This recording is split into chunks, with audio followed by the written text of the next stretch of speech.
Aprende a invertir con Banco Big. 9:39 minutos de la mañana. Aprendemos a invertir una semana más a esta hora, viernes, aquí en Capital Intereconomía, en Radio Intereconomía con Banco Big, con Nicolás del Río, analista de mercados de Banco Big. ¿Qué tal, Nicolás? Bienvenido, buenos días. Muchas gracias, Rubén. ¿Qué tal estás? Encantado de saludarte y de recibirte. Una nueva edición. Hoy retomamos diccionario bursátil. Vamos a hablar de términos con los que tenemos que estar o deberíamos estar familiarizados. Y si no, estamos a tiempo en los mercados financieros. Es que vamos a aprender algunos conceptos, ¿no? Por ejemplo, vamos a hacer un poco diccionario, ¿no? Hasta donde lleguemos. Sí. Si empezamos por la A, que hay que aprender que no sepamos. Pues sí, hoy comenzamos dentro de la sección de Aprende a Invertir, pues una subsección que hemos inventado aquí del diccionario bursátil, y hoy empezamos con las primeras letras del abecedario. Empezamos con la A y hablamos de la palabra, o bueno, el término arca, que no tiene nada que ver con el arca de Noé, no tiene nada que ver con eso, sino hablamos de un mercado de ETFs en Estados Unidos. Es decir, el mercado arca es el mercado más negociado del mundo, con miles de millones de activos cotizando en ETFs.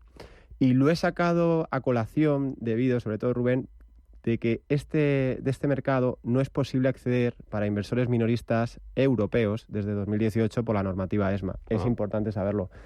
Y me parece que tenemos que buscar las alternativas en otros mercados que sean distintos al ARCA. El ARCA está vetado para estos inversores minoristas en Europa desde el 2018, creemos que va a seguir así, y por lo tanto vamos a tener que buscar por las alternativas de ETFs, del SP500, del Nasdaq, de sectores de la energía americana y demás, lo tenemos que buscar en Europa. Entonces, bueno, es importante saber que el ARCA es el mercado más negociado de ETF en Estados Unidos y que tenemos que recurrir a otros mercados de ETFs, en este caso para operar en ETFs. Con la ARCA, vamos con la B.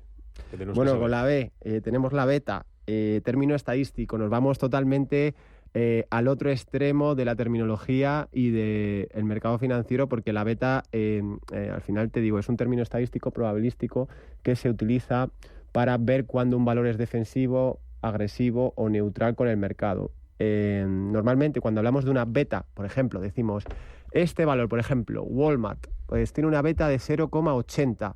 ¿Qué quiere decir eso? Que estamos con un valor defensivo, es decir, Walmart respecto al SP500 se va a comportar de manera más defensiva, es decir, cuando suba el mercado el SP500, Walmart va a subir estadísticamente menos, y cuando baje el SP500 va a ser un valor defensivo, como ya sabemos, y va a caer menos. Es muy interesante.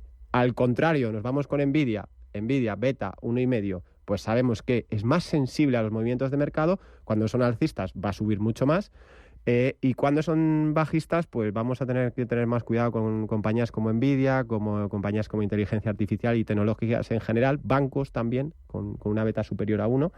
Y bueno, pues en este sentido, la beta es muy fácil de medir y muy fácil de identificar cuando un valor es agresivo, defensivo o neutral. Cuanto más por encima de uno esté esa beta, más emociones fuertes, ¿no? Mucho más. Para arriba. Generalmente mucho más. Para abajo. Venga, vamos con el tercer término de hoy, con la C.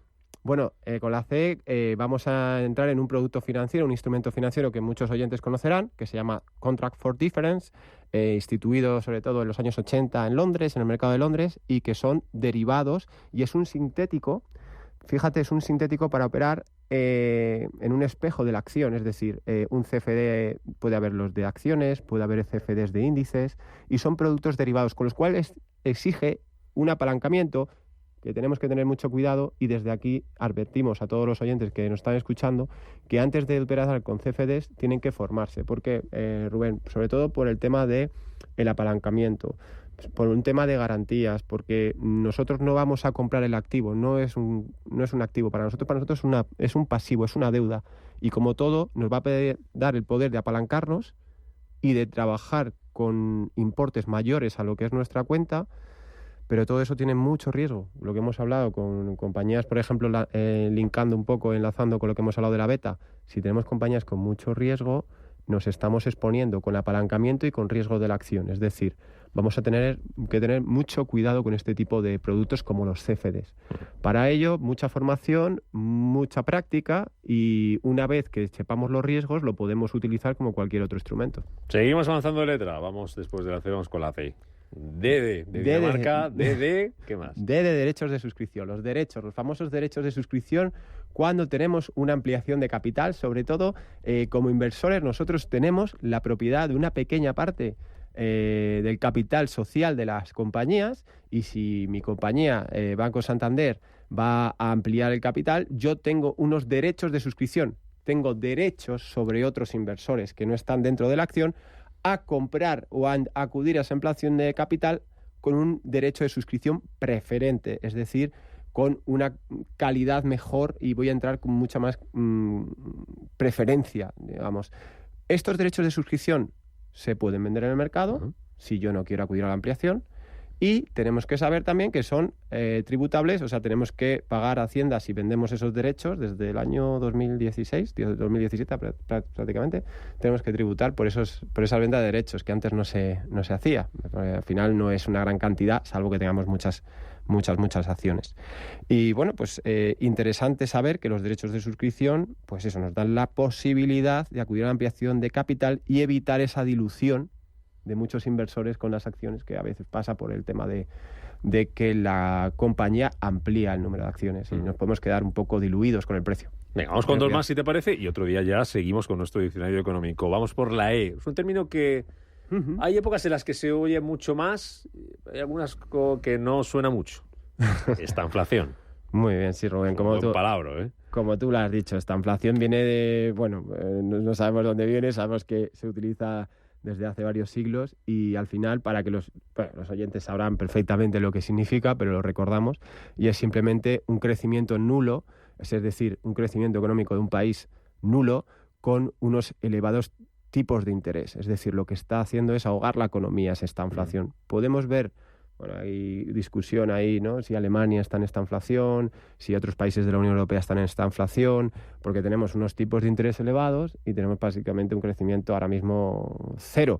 Entonces, pues eso, tener en cuenta este término, este palabrejo que se llama esta inflación, para entender que a veces en los mercados puede suceder, y que cuando sucede es algo negativo. O sea, por supuesto, o sea, el crecer por debajo de cero o a cero y tener los tipos elevados, lo único que va a hacer es ahogar la economía y presentar más problemas, que en este caso los que se tienen que ocupar, Rubén, son tanto el Banco Central Europeo, la Reserva Federal o los bancos centrales de otros gobiernos. El último de hoy, F. Bueno, vamos con el último.